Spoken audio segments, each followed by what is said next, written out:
Hello everyone, and welcome to another News Coolum video and another charging site review. I haven't done one of these in a while, and this is getting toward the end of 2021, so I figured I might have to pull a Dua Lipa, and I got new rules, I count them.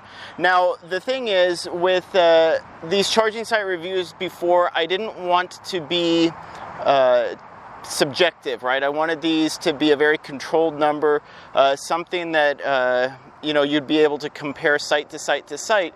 But I think we need to recognize that even in the case of DC fast charging sites, even the case of 350 kilowatt charging sites, there's there are typically two purposes, right? There's what I would consider destination chargers, which are also kind of urban support chargers, where it's really more about the location of the charger than it is the need to get a charge to move on. And that brings me to the second type of charger, which is a travel charger. And really, though, that kind of creates a blend, though, when a site is serving two purposes, like this site here, the new Electrify America charging site in Yuba City, California, where it's both a urban support sort of destination charger and a travel charger, because just off behind me is Highway 99, a main north-south travel route through Northern California, and then running east-west just a block down is Highway 20, another California sort of highway interstate travel route, right, to get from one side of the state to the other. So this really does serve that purpose of both a destination urban charging site as well as a highway travel support site, right? If you're going from Sacramento to Northern California, this is a great site for you to stop at and charge up. Maybe head over to the Target, right, and use the bathroom, grab some snacks or something. By the time you make it through the parking lot, you'll probably have enough of a charge to go on with your trip. So given those new rules, I kind of wanted to go over what they mean, right, or what I mean by those new rules. And essentially the scoring is going to change. I think universally, I no longer think that 3 chargers is the sort of minimum baseline for a charging site, that score, that 5 out of 10, right? I actually think it really is 4 right now, is the ideal number of chargers per site, or I should say the bare minimum average chargers per site. And realistically, that probably could be 6, but for now, if you have 4 chargers per site at a public charging site, you have a very good likelihood of showing up and having a charger that's working and accessible. So that really is sort of an average score in my mind. But then the other issue is access, right? Now I understand for urban support chargers, destination chargers, full pull-through parking, something that's really been a big pet peeve of mine, just isn't as important. So I might still ding a point for lacking full pull-through parking on a destination charger site or an urban or city support site, but it's completely unforgivable for a travel site. So I might discount 2 points, right? Instead, maybe 3 points if it's a dedicated freeway travel site where there's no other reason than people are traveling up and down the highway. So like I said, this sort of mixed purpose site, I'd probably deduct 2 points for a lack of full pull-through parking, which this lacks full pull-through parking, whereas a full-on travel site might get deducted 3, or if this was strictly speaking an urban support site, no reason to use it for travel, or limited reason to use it for travel, then it might only be docked a point, because the number of people hauling trailers in the city in their day-to-day activity is just not very high. But all that said and done, I'm also trying a new format for these charging sites where I do it sort of in real time, walk through the charging site and do the score and explain my assessment and why in real time. And just again, moving forward, this is a new Electrify America charging site that went online in Yuba City, I think just 2 weeks ago, maybe at most. So it's maybe only a week, so it's a brand new site. I don't expect a high amount of reliability out of brand new sites. I've already sent 2 bug reports to Electrify America to fix. But yeah, I'm just going to walk through the site and explain things about accessibility and the same sort of categories: accessibility, amenities, site concentration, just the overall location, basically the need for this charging site, and the speed of the chargers. So let's get right into it. So again, just starting off, access. Like I said, there are a couple of things that I don't like about this in terms of if it's a dedicated travel charger. I don't like the distance from the freeway, but again, I consider this a mixed charger, so I don't consider that an access issue. Really, like I said, the main problem that I have with this right now is no full pull-through parking. Basically, it's nose in only. You could make an argument that someone could use these spots and not really block a charger and just pull up and charge right there, but I think that's very limited and it's very unlikely, and frankly you just shouldn't have to, right? That's not a good thing. Now, outside of that though, I think the access here is pretty good, because normally I'll ding you for being at a retail location because people are going to compete for these parking spaces. They're going to want to park here, but you look down here, Target is a very, very long way away. Maybe Battery Plus over there, you might be competing with some people for access, but realistically, even on the holiday season, these are going to be some of the last parking spaces to fill up. So really, I'm just going to give it a 9 out of 10 for access. So one other thing to note though that I really do like is it looks like there's at least a possibility of adding a few more chargers here if they wanted to. Like, the space is there, they could plumb for it if they wanted to. So that's just a side note. But otherwise, yeah, ample parking, very broad parking spaces. And this isn't technically an access thing, and I haven't talked about it before in terms of the access score, but I might want to start doing it.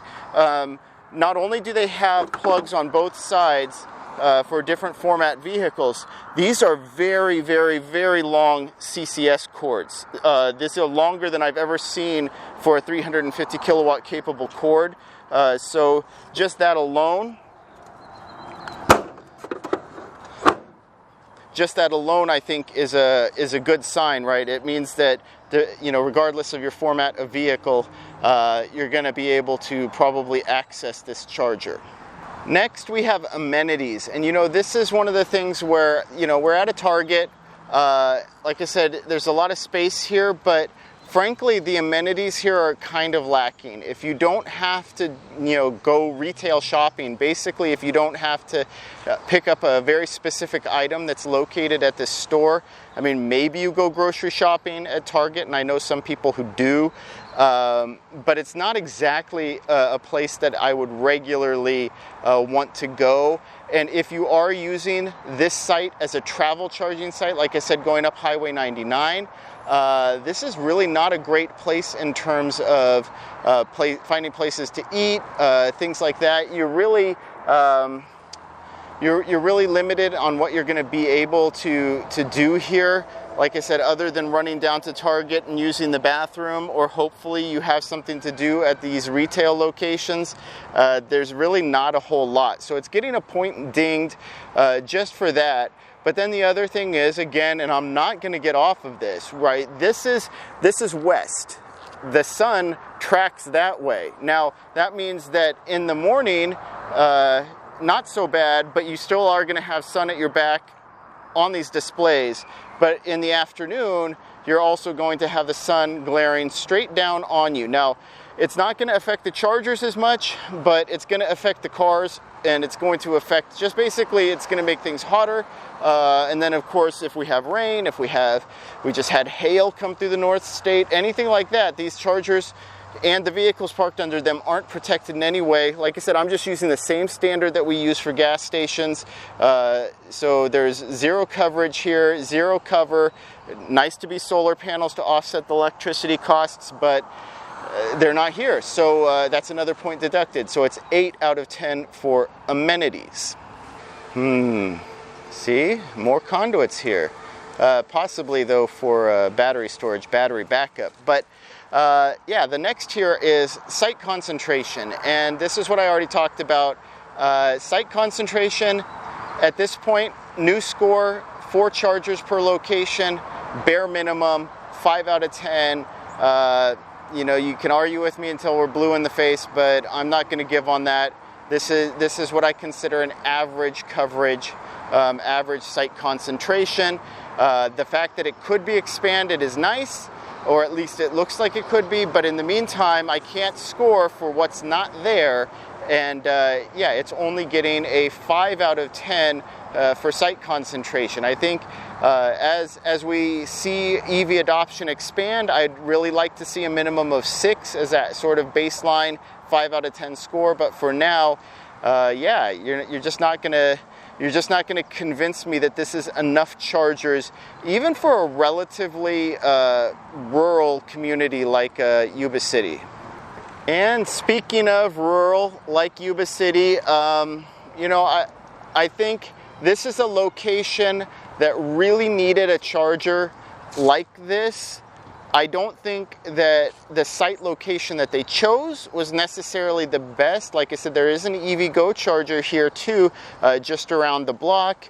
And I think for a travel stop location, it's right off of Highway 20, just a block off of Highway 99. I think it's probably the best located fast charging site in Yuba City. There's also a Tesla supercharger down on Tharp Road, which is, frankly, in my opinion, the worst located charger, DC charger in Yuba City. But, you know, the Yuba City itself now has 3 different chargers. Who knows if Tesla ever will open up the superchargers to the public, but again, I'm not counting that until they do. Basically, you know, my grandpappy is from Missouri. You got to show me if you want me to believe. And right now, Electrify America and EVgo are the only 2 charging sites in Yuba City that are open to the public and eligible for a public charging site review.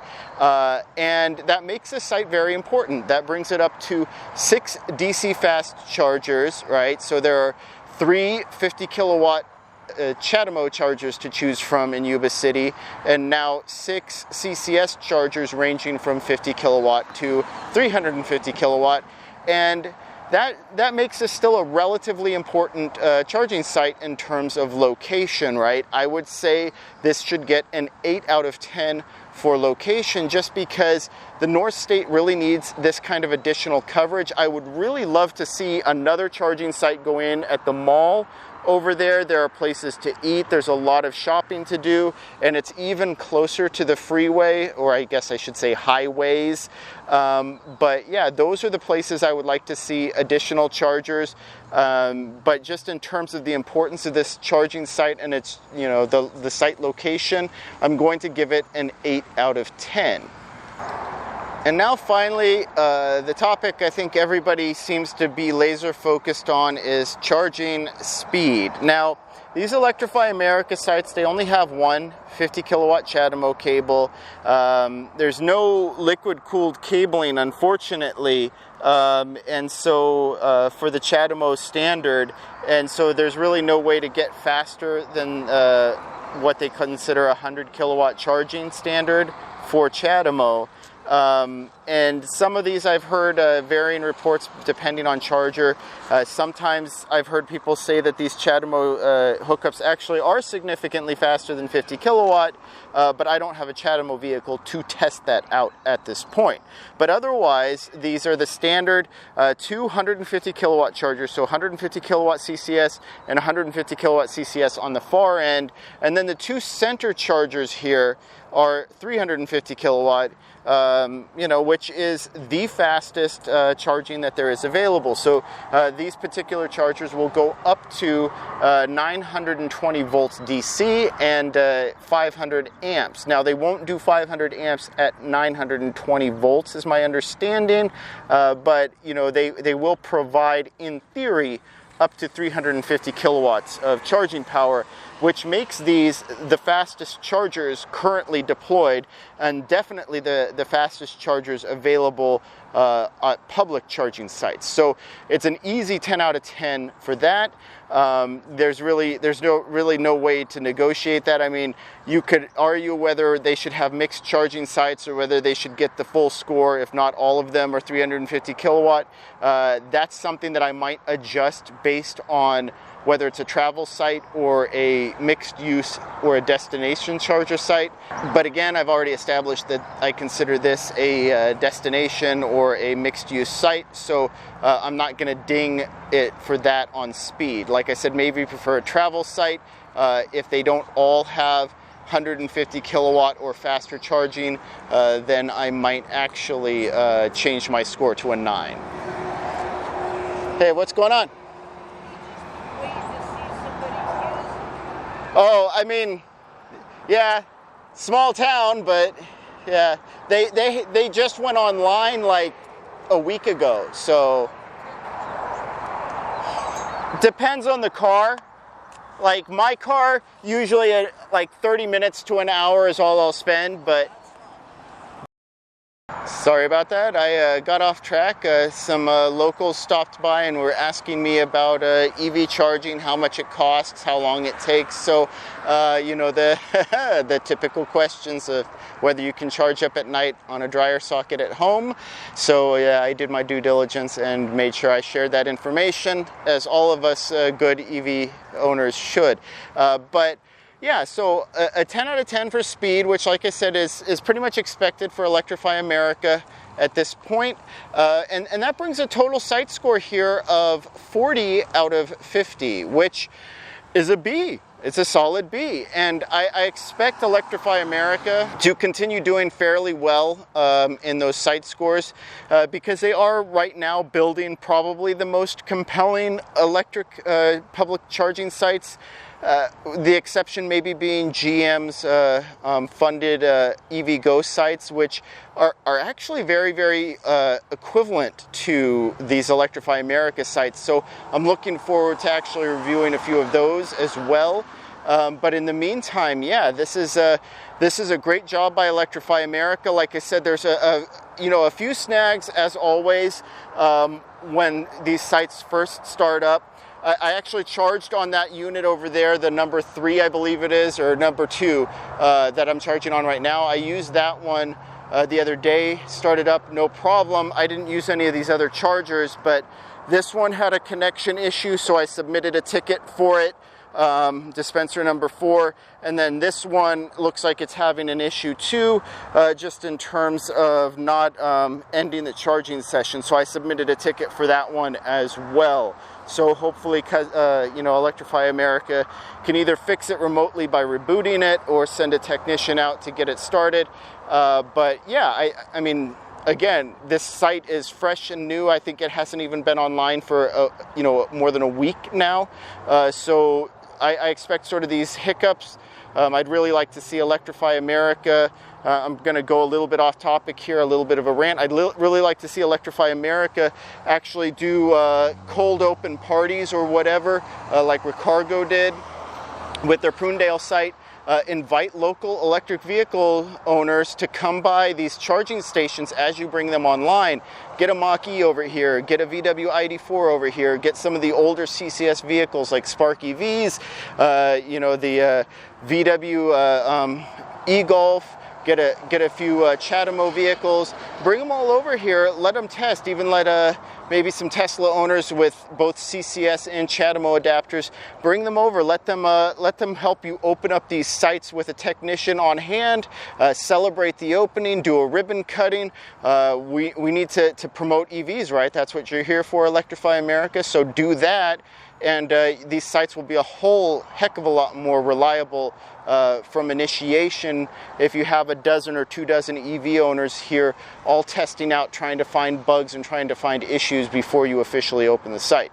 Anyway, I'd love to hear what you think. Have you had a chance to use this Electrify America charging site in Yuba City? Do you drive through the north state of California very often? Where would you like to see some more Electrify America charging sites located? And let me know what you think about both the new format of this. I realize the sound isn't going to be as clean. That's kind of why I used to record in my car all the time anyway. And also just in terms of the real-time review, as well as just the new scoring, right? Do you think it's fair? Do you think I should be subjective in my scoring analysis based on factors I see, like what the actual use case of the charging site is, maybe adjusting for the score on the speed if it's a destination charging site and the speed is appropriate for the businesses, maybe using a little bit more subjectivity in my scoring. Let me know what you think. If you enjoyed this video, please like and subscribe. It really helps out the channel, and thank you for watching.